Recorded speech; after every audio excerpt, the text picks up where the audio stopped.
समस्त सुधीजनों को नमस्कार। मैंने 2 दिन पहले महामहोपाध्याय रमावतार शर्मा का परमार्थ दर्शन, आधुनिक ब्रह्मांड विज्ञान तथा वैदिक सृष्टि विज्ञान इस विषय पर एक वक्तव्य प्रस्तुत किया था। महामहोपाध्याय रमावतार शर्मा जो परमार्थ दर्शन बनाते हैं, वह इस दृष्टि से एक अनोखा दर्शन है कि भारतीय दर्शन की परंपरा में न केवल वह एक सर्वथा नवीन दर्शन है, अनेक नवीन उद्भावनाओं और उपस्थापनाओं के साथ में वह आधुनिक विज्ञान और विशेष रूप से आधुनिक ब्रह्मांड विज्ञान को दृष्टि में रखकर एक संपूर्ण सर्वांगीण दर्शन प्रस्तुत करता है। इसके साथ ही आधुनिक ब्रह्मांड विज्ञान के सिद्धांतों से संदर्भ ग्रहण करते हुए अपने दर्शन के सिद्धांतों को विकसित करते हुए महामहोपाध्याय रामावतार शर्मा वैदिक सृष्टि विज्ञान का भी हवाला देते हैं और वे ब्राह्मण ग्रंथों तथा उपनिषदों को अपने मंतव्यों की पुष्टि में सृष्टि विद्या के संदर्भ में उद्धृत करते हैं। आधुनिक ब्रह्मांड विज्ञान तथा संपूर्ण जो ब्रह्मांड है, अनेक ब्रह्मांडों का समुच्चय जो संपूर्ण विश्व है, हमारा एक ब्रह्मांड जिसमें एक सूर्य, एक पृथ्वी और बुध गुरु शुक्र शनि राहु नहीं हो सकता है, बुध गुरु शुक्र शनि इत्यादि जो ग्रह हैं, उनसे एक ब्रह्मांड बनता है। ऐसे अगणित ब्रह्मांड हैं, कोटि कोटि ब्रह्मांड हैं इस विश्व में। इन सारे कोटि कोटि ब्रह्मांडों, जिनका कहीं वर्णन 14 भुवनों के रूप में, कहीं अन्य रूप में पुराणों में किया जाता है, इनका समुच्चय सर्वात्मा है और सर्वात्मा ही सत्य है। तद व्यतिरिक्त अन्य कोई सत्ता नहीं। यह दर्शन सर्वात्मवाद रामावतार शर्मा विकसित करते हैं। इसकी तार्किक उत्पत्तियों को भी वे प्रकट करते हैं। तब सर्वात्मवाद का सिद्धांत यदि मान लेते हैं तो केवल साकारवाद ही स्वीकार्य होगा, निराकारवाद नहीं। अर्थात निराकार कोई भी पदार्थ संसार में, विश्व में, यह जो कोटि कोटि ब्रह्मांडों से मिलकर के बना हुआ विश्व है, इसमें नहीं है। जो कुछ है सब साकार है, अमूर्त कुछ भी नहीं है। और इस पर रामावतार शर्मा दार्शनिक को तार्किक दृष्टि से विचार करते हैं कि क्यों जिनको हम अमूर्त रूप में पृथक सत्ताएं मानते हैं, वे वास्तव में पृथक सत्ताएं नहीं हैं। देह और देही अविभाज्य हैं, गुण और गुणी अविभाज्य हैं, धर्म और धर्मी अविभाज्य हैं। जिनको हम मनोभाव कहते हैं, उनकी हमसे व्यतिरिक्त, हमारे देह चेतना से व्यतिरिक्त अन्य कहीं सत्ता पृथक से है ही नहीं। इसलिए कुछ भी निराकार नहीं है। और देवता, ईश्वर, परब्रह्म न तो वे निराकार हैं और न वे नराकार हैं। यह बात विशेष रूप से फिर रामावतार शर्मा कहते हैं कि जिनको हम देव कहते हैं, देवता कहते हैं, वे नराकार नहीं है। नराकृतियों में उनकी कल्पना करते हैं हम। इंद्र हुए, विष्णु हुए, ब्रह्मा हुए, सूर्य हुए, इनके कैलेंडरों में चित्र बनते हैं। गीता प्रेस गोरखपुर की पुस्तकों में बहुत ही सुंदर सुंदर चित्र जो इनके बनते हैं, उसके आधार पर देवताओं की एक दुनिया की कल्पना की जाती है। एक गोलोक, एक ब्रह्मलोक, एक इंद्रलोक, एक स्वर्ग इत्यादि लोकों की कल्पना की जाती है। रामावतार शर्मा कहते हैं कि ऐसा कुछ भी नहीं है। इस पर पिछले वक्तव्य में मैंने विचार किया है और भारतीय पूरी परंपरा में अनेक ऋषि भी यही कहते हैं, कपिल मुनि यही कहते हैं। देवता मनुष्य की सृष्टि है, मनुष्य की प्रवृत्तियां हैं। देवताओं की पूजा यदि करते हैं तो उसके लिए स्थान प्रतीकोपासना के रूप में रामावतार शर्मा अपनी आचार पद्धति में बनाते हैं। हम राम कृष्ण आदि महापुरुषों की ईश्वर के रूप में पूजा यदि करते हैं तो वे कोई महापुरुष रहे हैं, उन्हें हमने ईश्वर का अवतार माना और उनकी पूजा हम करते हैं। यह भक्ति के स्वरूप के अंतर्गत गौण रूप में रामावतार शर्मा इसको स्थान देते हैं। प्रतीकोपासना को, देव पूजा को, जो साक्षात देवता हैं जिनका पूजन करने के लिए श्रुति उपदेश देती है, मातृदेवो भव, पितृदेवो भव, आचार्य देवो भव, और उसमें राजभक्ति को भी रामावतार शर्मा जोड़ते हैं। इनकी भक्ति वास्तव में जीवन में करनी चाहिए।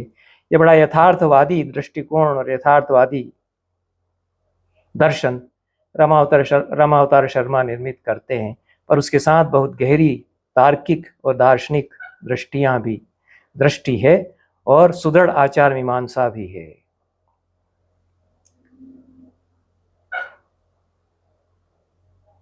ईश्वर मनुष्याकार नहीं, सूर्य भी मनुष्याकार नहीं। जो हम तथाकथित आकाश में आग का गोला उदित और अस्त होता हुआ देखते हैं, वह सूर्य है। ब्रह्मांड बना, उसकी कैसे निर्मित हुई हमारे ब्रह्मांड की, और कैसे अगणित निहारिकाएं, उन अगणित निहारिकाओं में कितने कितने ग्रह नक्षत्र आदि हैं, इस पर विचार रामावतार शर्मा जब करते हैं तो वे कहते हैं कि जितने भी छायापथ या निहारिकाएं, गैलेक्सीज हैं, ये स्वाधार प्रतिष्ठ हैं, अपने आधार पर स्थित हैं। परस्पर आकर्षण और विकर्षण से उनमें विशिष्ट गतियां उत्पन्न होती हैं। प्रत्येक ब्रह्मांड में सूर्य है। सूर्य सब ग्रहों से अधिक बड़ा है। वह अपने से किसी छोटे विशिष्ट ग्रह को अपने केंद्र के प्रति आकर्षित करता है। जो ग्रह सूर्य से दूर हैं,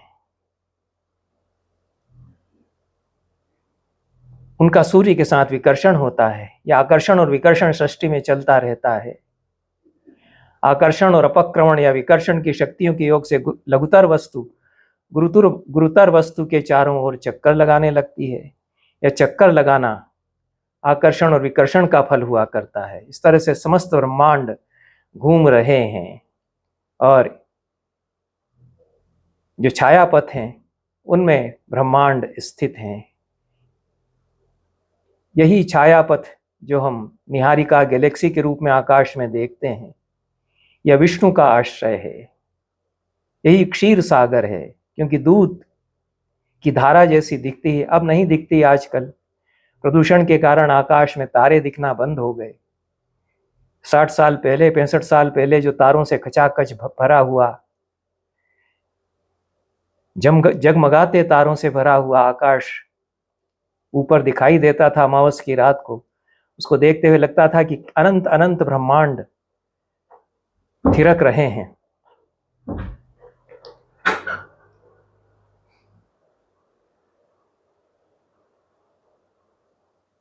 और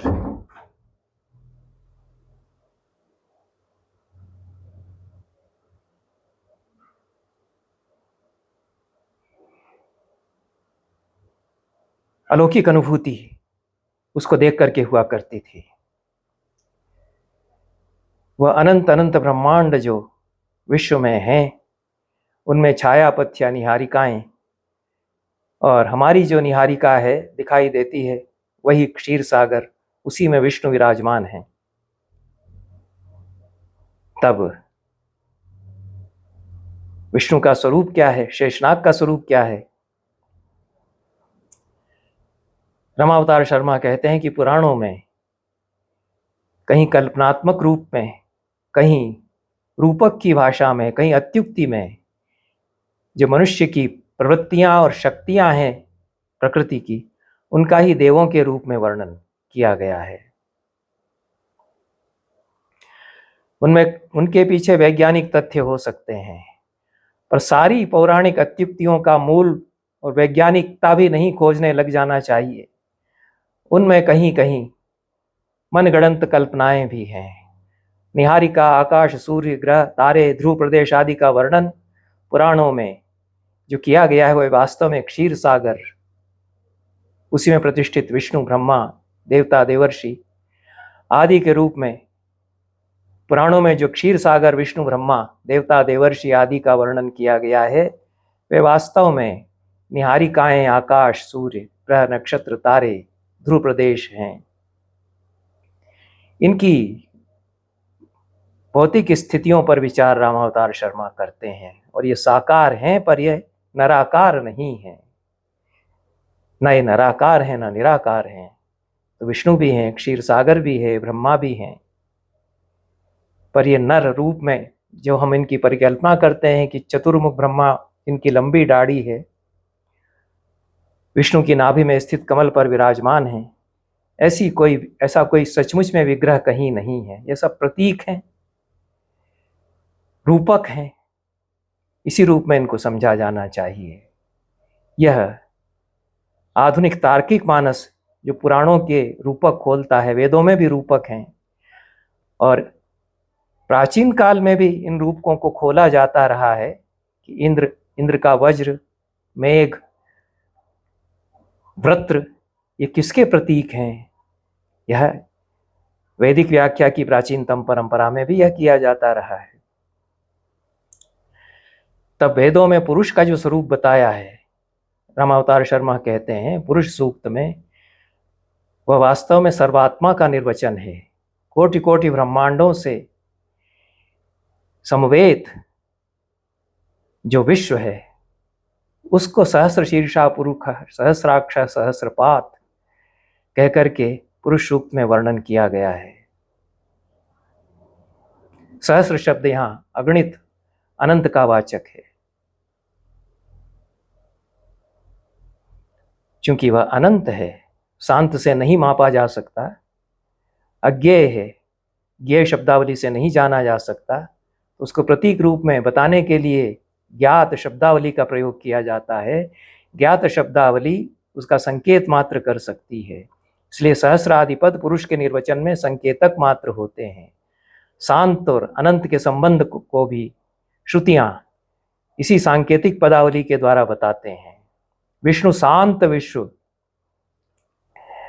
के प्रतीक हैं, क्योंकि उनकी नाभि से ही सृष्टि प्रक्रिया आरंभ होती है। अनंत जो है परिच्छिन्न होता है, तब नाभि परिच्छेद का प्रतीक है। शेष अनंत के प्रतीक हैं, अनंत उनका नाम ही है। उनको भी सहस्रफण कहा गया है, वह भी अनंत है। जो शेष के सहस्रफण हैं वे कोटि कोटि ब्रह्मांड हैं, अनंत हैं। कोटि कोटि भी जब कहते हैं तो करोड़ से आशय नहीं है, संख्यातीत से आशय। अनंत की शैया पर शांत विराजा है, अनंत शेष हैं, उसकी शैया पर शांत विश्व में विष्णु विराजमान है। क्योंकि विष्णु का जो विश्व है वह तो प्रलय में समाप्त होता है। अनंत शांत का आधार है, अनंत का चक्रीयता से संबंध है। इसलिए शेषनाग कुंडली मारकर बैठे हुए हैं। कुंडली जो अनंत की कुंडली है वह शांत के लिए शैया बनती है। यह शेष क्यों कहा है? क्योंकि शेष रहता है। त्रिपादूर्ध्वमुदयित पुरुषः त्रिपादस्यामृतम दिवि। त्रिपादी शेष रहती है, शेष वह त्रिपादी है, तो शेषनाग त्रिपादी के प्रतीक होते हैं। इसी को उपनिषदों में संपूर्ण जो ब्रह्मांडों का समुच्चय है उसको भूमा कहा गया है। आसमन्तात् भवतीति भूमा। भूमा सर्वव्यापी है, अनंत है, शांत में सुख नहीं, असीम हो जाने में सुख है।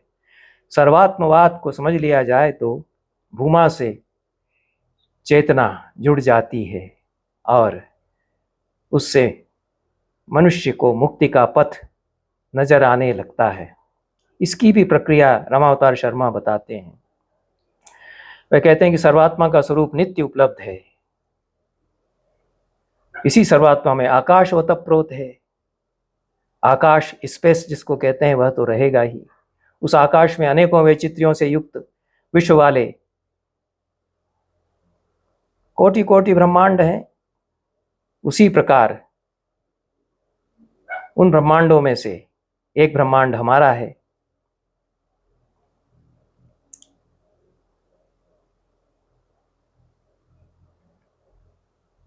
और आकाश व्यापक है,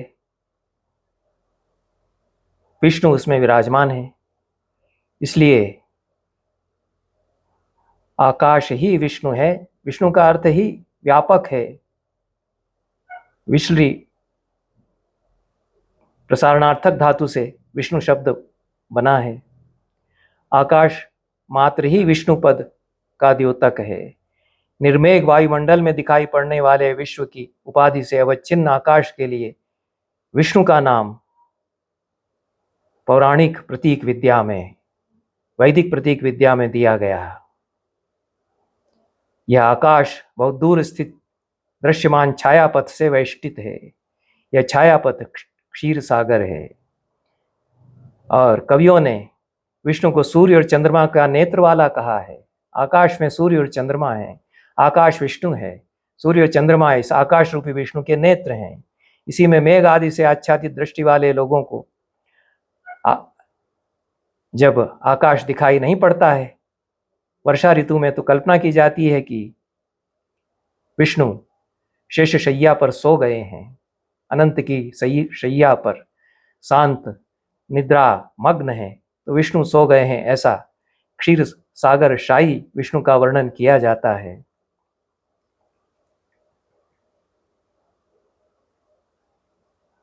छायापथ के खंडों का आकाश में तिरना ऐसा ही है जैसा मेघ खंड वायुमंडल में तिरते हैं। यह जो अनंत अनंत ब्रह्मांडों का दृश्य है, इसको मूर्त रूप में समझना कितना अलौकिक दृश्य हमारे सामने प्रकट करता है। विष्णुपद या आकाश में जहां तहां तपाए वाष्प से युक्त सूर्य आदि में विभक्त विभज्यमान राशि रूप या अनारब्ध विभाग वाले छायापथ के खंड इस तरह से स्थित हैं जैसे वायुमंडल में मेघ वे सारे खंड महाछायापथ के विश्व को आवेष्टित करके और स्थित है। प्रायः प्रत्येक रात में दिखाई पड़ने वाले दृश्य को मंदाकिनी, दिव्य राजमार्ग, दुग्धधारा आदि नामों से अभिहित किया जाता रहा है। यह जो निहारिका है गैलेक्सी, इसका वर्णन स्वर्ग गंगा के रूप में कहीं कहीं मंदाकिनी के रूप में पुराणों में किया जाता है। तब ब्रह्मा क्या है? सृष्टि है तो सृष्टिकर्ता ब्रह्मा है। ब्रह्मावतार शर्मा कहते हैं कि जो रक्त कमल पर विराजमान ब्रह्मा है वह वास्तव में उदित होता सूर्य है। आकाश विष्णु है। आकाश में विष्णु उदित होता है, तो विष्णु की नाभि से ब्रह्मा रूपी सूर्य उग रहा है। इस दृश्य की परिकल्पना आकाश में सूर्योदय के दृश्य, वास्तव में आकाश में सूर्योदय का दृश्य है, उसको क्षीर सागर शाही विष्णु की नाभि से निकले कमल में ब्रह्मा विराजमान है, इस रूप में वर्णन किया गया है। वह ब्रह्मा उदित होता हुआ सूर्य है। यह ब्रह्मा का स्वरूप बताया गया। प्रातःकाल वह स्वर्णाभ दिखता है पूरा दृश्य, सोने की आभा, उसी को स्वर्ण कमल कहा गया। उसी को उषा, विभावरी, ऋतावरी कहकर के उषा देवी के रूप में वर्णन किया गया। वैदिक कवियों ने सुंदर मनोहर रमणी के रूप में उसका वर्णन किया। ऐशा शुभ्रा न तन्वो विदाना ऊर्ध्वेव स्नाति दर्शये नो अस्तात्। सरोवर से नहाकर तरोताजा होकर निकली हुई सुंदर रमणी की तरह उषा देवी भोर में क्षितिज पर आ गई है, ऐसा वर्णन किया है। यह तो भोर की जो लालिमा है वह उषा है। उसी लालिमा को रक्त पद्म कहा। उसी रक्त पद्म के बीच से सूर्य उगता है, उसको ब्रह्मा कह दिया। उसी को हिरण्यगर्भ भी कहा। हिरण्यगर्भ समवर्तताग्रे हैमम रवि तेजसा, यह सूत्र है। सूर्य के ज्योति में स्वर्णाभ चमकता हुआ ब्रह्मांड वही हिरण्यगर्भ है। और इसका परिच्छेद होता है तो शेष सृष्टि उत्पन्न होती है। आधुनिक ब्रह्मांड विज्ञान की दृष्टि से उबलते हुए लावे का अग्नि का गोला जो सूर्य है उससे छिटक करके अन्य ग्रह अलग होते हैं। यही ब्रह्मा के द्वारा सृष्टि किया जाना है।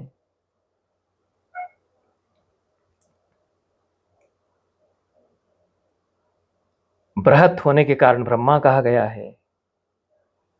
इसी से विश्व की सृष्टि हुई, क्योंकि इसी से पृथ्वी,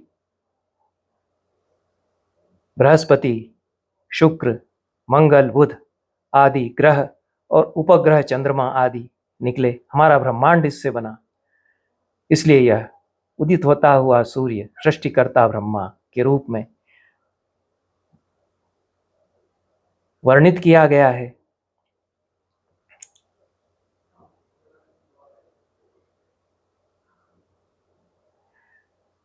अन्यथा यह तो बड़ा हास्यास्पद दृश्य होगा। रामावतार शर्मा कहते हैं कि कैसे कोई व्यक्ति एक कमल के भीतर बैठा रहेगा जो किसी की नाभि से निकला है, और उसकी सुकुमार पंखुड़ियां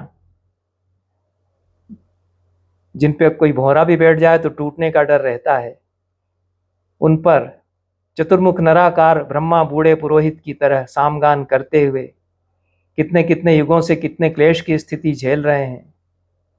इस दृश्य की परिकल्पना तो कष्टदायक है, ऐसा वे अपनी व्यंग्यात्मक भाषा में कहते हैं। इसलिए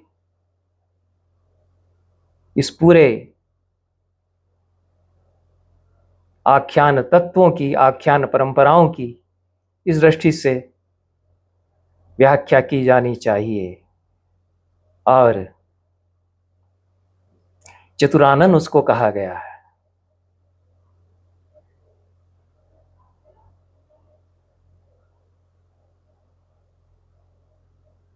बृहत्व उनमें है,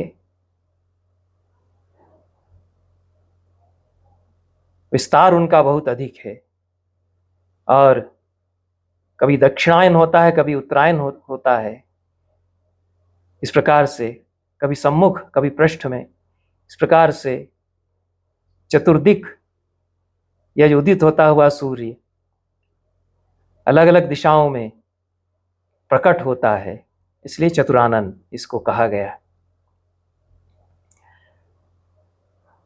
रामावतार शर्मा यह भी कहते हैं कि हमारे पुरखों की एक भाषा थी प्रतीकात्मक, अतिशयोक्तिमय, कहीं कहीं रूपकों की भाषा में वे बात करते थे। 3 काल आते हैं, एक रूपक की भाषा का काल है, फिर एक अत्युक्ति की भाषा का काल है, और फिर एक स्वभावोक्ति का काल है।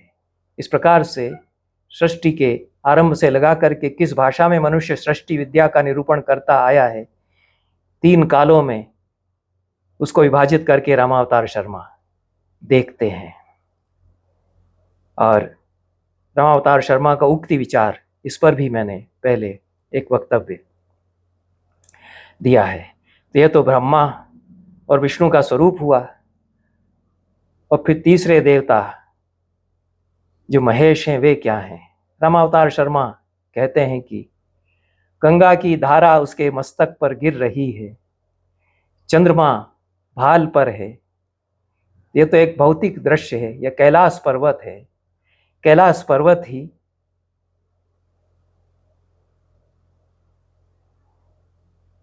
महेश है, शिव है, वही रुद्र है। इस पूरी पृष्ठभूमि में रामावतार शर्मा अवतारवाद पर विचार करते हैं। कई कई ब्रह्मांडों की सृष्टि हुई, हमारे ब्रह्मांड की भी सृष्टि हुई, फिर उसमें हमारी सृष्टि हुई। उस सृष्टि में हमने अपने धर्म के अंतर्गत अवतारों की कल्पना की। रामावतार शर्मा कहते हैं कि अवतार से आशय यही लिया जाना चाहिए कि सृष्टि के क्रम में जीवन शक्ति या चेतना किस किस जीव के रूप में व्यक्त हुई। जिस जिस जीव के रूप में व्यक्त हुई, उस जीव समूह को एक अवतार कहा गया। अवतार व्यक्ति में नहीं, जाति में हुआ। मत्स्य कोटि के जीव जब सृष्टि के विकास क्रम में आए, आरंभ में जल था, फिर जलीय जंतुओं की उत्पत्ति हुई। वह जलीय जंतु जो चेतना का प्रथम अवतरण पदार्थ के भीतर है, उसमें चेतना और पदार्थ अविभाज्य हैं। वह जलीय जंतुओं की सृष्टि प्रथम अवतार है सर्वात्मा का, प्रथम हमारी सृष्टि में अवतार है। उसके बाद कूर्मा अवतार या कच्छप अवतार, यही क्रम आता है। डार्विन के विकासवाद को इस दृष्टि से रामावतार शर्मा स्वीकार करते हैं। दारुवीण नाम से डार्विन की प्रशंसा भी वे करते हैं और उसका संदर्भ भी देते हैं। यह भी वे संकेत करते हैं कि पूरी तरह से दारुवीण या डार्विन के विकासवाद के आधार पर सृष्टि विद्या नहीं जानी जा सकती, नहीं समझी जा सकती है, पर वैज्ञानिक गवेषणा पर आधारित वह मत होने से एक सीमा तक ग्राह्य हो जाता है। सर्वात्म रूपी समुद्र में बुलबुलों की तरह उठे हुए जो शरीर हैं, उनमें से कुछ को अवतार कह दिया गया। वे भी नश्वर हैं उसी तरह, जैसे कि चींटी, कीड़े मकोड़े आदि जीव जंतु नश्वर हैं। तो राम कृष्ण आदि के शरीर और पिपीलक, पिपीलिका या चींटी के शरीर में इस दृष्टि से कोई अंतर नहीं कि वे दोनों ही नश्वर हैं, वे सभी नश्वर हैं। सभी सर्वात्म रूपी समुद्र में विलीन होते हैं। सभी उसके बहुत छोटे या कुछ बड़े बुलबुलों की तरह से हैं। तब प्रश्न यह आता है कि वासुदेव को तो आप प्रमाण मानते हैं, गीता में तो भगवान वासुदेव कहते हैं कि सृष्टि के आदिकाल में मैं था, मैंने यह विद्या वैवस्वत, मैंने यह विद्या विवस्वान या सूर्य को बताई थी। तब सूर्य को भी निराकार और सृष्टि के आदिकाल में वासुदेव को निराकार मानना होगा। रामावतार शर्मा कहते हैं कि यहाँ वासुदेव चूंकि जीवन मुक्त हैं, इसलिए वे स्थूल आकार की बात नहीं कर रहे हैं। व्यक्त्यात्मत्व या व्यक्ति विशेष के रूप में उन्होंने सृष्टि विद्या, योग विद्या विवस्वान को सिखाई, इसकी बात नहीं कर रहे हैं। उनकी सर्वात्म भावापत्ति की बात वे कर रहे हैं। यह रामावतार शर्मा व्याख्या करते हैं। वे डार्विन के योग्यतमावस्थान, सर्वाइवल ऑफ द फिटेस्ट, इस सिद्धांत को भी स्वीकार करते हैं। सृष्टि का विकास योग्यतम की अवस्थिति या बचे रहने की प्रक्रिया के कारण हुआ। और जो कुछ भी वैज्ञानिक गवेषणाएं हैं, उनका संदर्भ देते हुए रामावतार शर्मा कहते हैं कि महाव्याल अर्थात डायनासोर आकार में बहुत बड़े थे, बलशाली थे, पर उनमें मेधा नहीं थी, अपने आप को बचाए रखने की सूझबूझ उनमें नहीं थी, इसलिए लुप्त हो गए। जो प्राणी आकार में भले ही छोटे हों, पर उनमें अपने आप को बचाए रखने की सूझबूझ थी, वे बचे रहे। तो योग्यतम के अवस्थान में, सर्वाइवल ऑफ द फिटेस्ट में आशय शारीरिक बल से नहीं है, बल्कि उसके साथ बुद्धि, दक्षता भी होनी चाहिए। उसका उदाहरण रामावतार शर्मा देते हैं कि किसी गाय के लिए ललचाते हुए दो बलशाली सांड आपस में लड़ने लगते हैं, द्वंद्व युद्ध करते हैं, और एक कोई कमजोर सा बैल दूर से दोनों को युद्ध करते हुए देख रहा है। दोनों युद्ध करते हुए एक दूसरे को समाप्त कर देते हैं।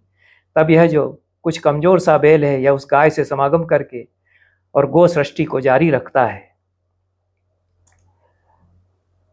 इस प्रकार से जो अपनी योग्यता क्षमता से बचा रहा, उससे सृष्टि चलती रही। योग्यता की वृद्धि क्रमशः होती जाती है। माता पिता की योग्यता के अतिशय से संतान में योग्यता का अतिशय आता है। दोनों में अयोग्यता के कारण संतान में अयोग्यता आती है। इसके कहीं कहीं अपवाद भी होते हैं। इन सब पर विचार करते हैं। जहां अपवाद हुए हैं, वहां सृष्टि वैचित्र्यवाद, विश्व वैचित्र्यवाद के द्वारा समाधान किया जाना चाहिए। डार्विन के विकासवाद और आधुनिक जेनेटिक विज्ञान के सहारे सृष्टि की व्याख्या करने का उपक्रम रामावतार शर्मा करते हैं, परंतु उसमें एक परिपुष्ट दर्शन, सर्वात्मवाद, विश्व वैचित्र्यवाद, देहात्मवाद उस सर्व साकारवाद का वे उपस्थित करते हैं। इन सारे सिद्धांतों के साथ वे आधुनिक मनुष्य के लिए एक आचार मीमांसा भी प्रस्तुत करते हैं, जो जितनी ही तार्किक है उतनी ही ग्राह्य भी है। इन शब्दों के साथ यह वक्तव्य आज का मैं समाप्त करता हूँ। सभी को धन्यवाद। नमस्कार।